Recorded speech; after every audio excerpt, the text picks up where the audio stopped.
नमस्कार. मी शिवानंद स्वामी, हिंदू जनजागृती समिती कोल्हापूर.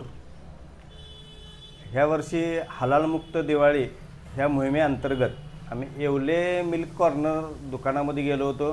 तर आपल्याला हे मिंट्स हलालयुक्त म्हणजे इथं आपण बघतोय की हलालचा शिक्का आहे, याच्यावर इंडोनेशियाहून हे आलेलं आहे.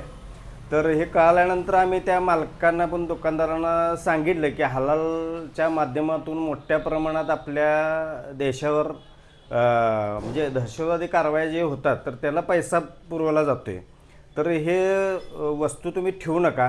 त्यांना प्रबोधन केल्यानंतर त्यांनी तत्काल सगळ्यांचं ऐकून त्याने ते हे जे काय मिंटच्या हे गोळ्या होत्या तर त्यांनी काढून टाकल्या.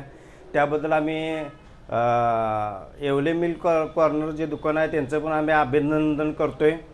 आणि ह्या माध्यमातून कोल्हापूर जिल्ह्यामध्ये जेवढी दुकानं असतील त्यांना आम्ही आवाहन करतो आहे की तुम्ही हलालयुक्त जे काय उत्पादन आहेत ते तुम्ही ठेवू नका आणि आपल्या देव देश धर्माच्या कार्यामध्ये तुमचा सहभाग सर्वांचा राहू दे असं आम्ही आवाहन करतो.